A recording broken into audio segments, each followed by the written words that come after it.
Cuando hablamos del desarrollo de aplicaciones informáticas, existe un concepto que no podemos pasar por alto, y es el de programación orientada a objetos.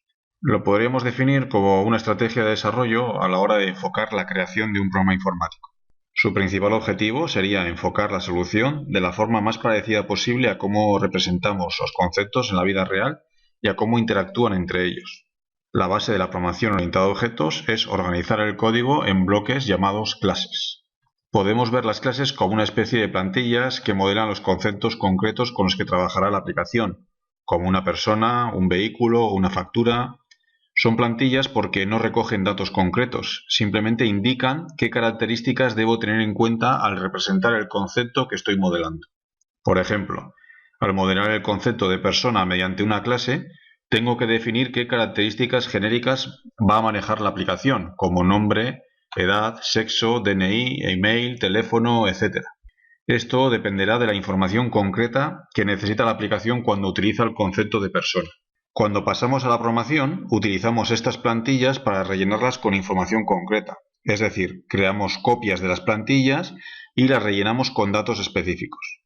Por ejemplo, podemos coger la plantilla persona y rellenarla con datos concretos como nombre, Rosa López, edad, 26 años, estado, soltera, etc. Este concepto se conoce con el nombre de objeto. Los objetos son simplemente el uso de las clases con datos concretos. Por último, destacar que para alcanzar los objetivos de la aplicación, las clases y objetos se relacionarán entre sí.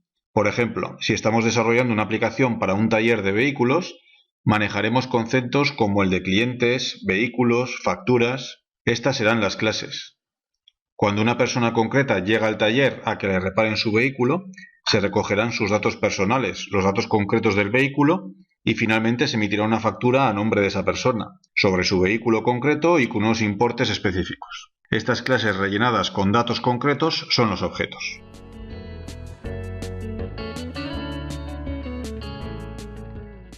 Cuando diseñamos una clase debemos tener en cuenta que ya dispone de una estructura predefinida. Como ejemplo, podríamos pensar en el diseño de una plantilla para un documento. Cuando diseñamos la plantilla, definiremos la zona del encabezado, la zona del contenido principal y el pie de página. Algo similar pasa con el diseño de clases. Una clase se divide básicamente en dos partes, atributos y funciones. Los atributos son las características concretas que modelan la clase, lo que se conoce en programación como constantes y variables. Las funciones son las acciones que puedo realizar con los atributos, es decir, qué uso hago de ellos como operaciones, cálculos, listados, etc.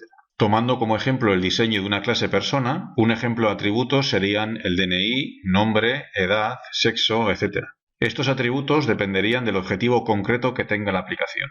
La clase persona en una aplicación de medicina tendrá unos atributos comunes y otros atributos diferentes a la clase persona que pueda utilizar una aplicación para un centro de estudios. Siguiendo con este ejemplo, tanto en la aplicación de medicina como en la del centro de estudios, puedo necesitar atributos tales como DNI, nombre, email, teléfono o dirección de la persona. Pero puede haber otros atributos específicos de cada aplicación. En la aplicación de medicina me puede interesar además saber la altura, peso e índice de masa corporal de la persona, atributos que no son de interés en una aplicación para un centro de estudios. De la misma forma, en la aplicación del centro de estudios me puede interesar atributos como el nivel de inglés, importe de la matrícula y nota media, atributos que no son de interés en la aplicación de medicina. En el bloque de las funciones definiremos las acciones que la aplicación debe realizar con los atributos. Por ejemplo, cuando doy de alta en la aplicación a una nueva persona, le pido sus datos, es decir, asigno un valor a sus atributos y realizo una acción de alta en una base de datos para almacenar la información de forma persistente. Otros ejemplos de acciones serían cargar los datos de una persona partiendo de algún atributo concreto como su DNI o hacer cambios en los datos de una persona ya existente como un cambio de teléfono o dirección. Al igual que con los atributos, las funciones de una clase dependerán de los objetivos concretos que quiera llevar a cabo la aplicación.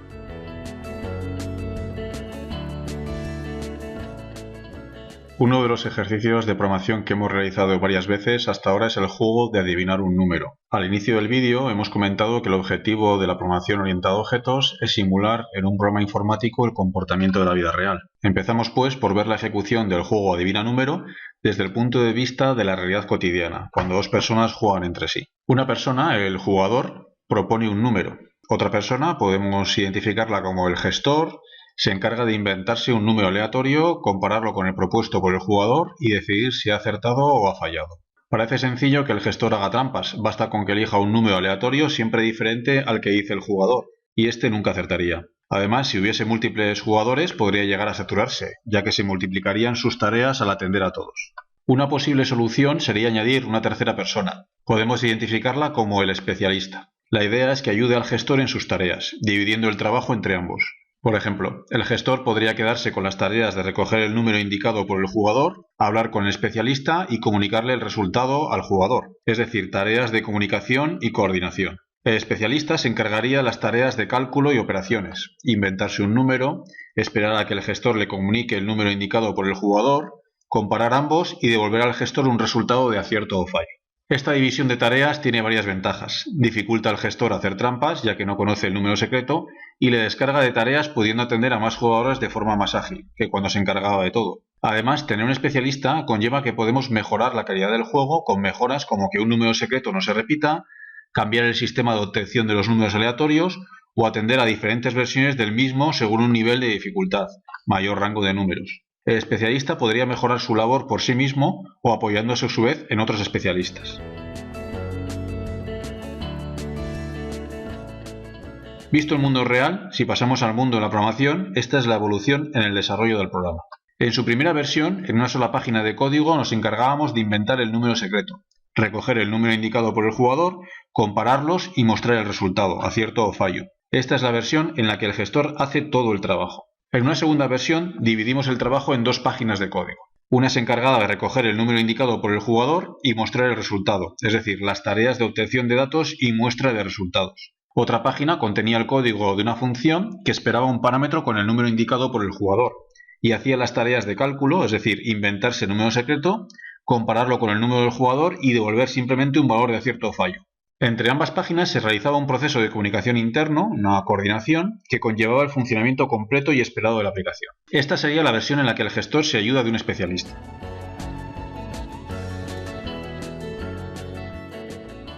La programación orientada a objetos supone una evolución en esta segunda versión, creando unas plantillas llamadas clases e identificando en cada clase las variables y funciones que intervienen. Se pretende que el especialista, es decir, haya una clase especializada en lo que supone todas las tareas de cálculo, desde las propias variables que me hacen falta, las funciones necesarias para realizar todas las tareas y simplemente el control, el gestor, se encargue de pedir datos y mostrar resultados, sin saber cómo es por dentro la lógica del juego. Esta es una de las características de la programación orientada a objetos, la encapsulación. Estamos programando una clase, una especie de caja negra que realiza una tarea y podemos usar toda su funcionalidad sin saber realmente cómo funciona por dentro. Es otro ejemplo de la vida real. Nosotros podemos conducir perfectamente un coche, podemos arrancar, podemos acelerar, frenar, parar y no necesariamente tenemos que saber por dentro cómo funciona la caja de cambios, cómo funciona el acelerador, etcétera, etcétera.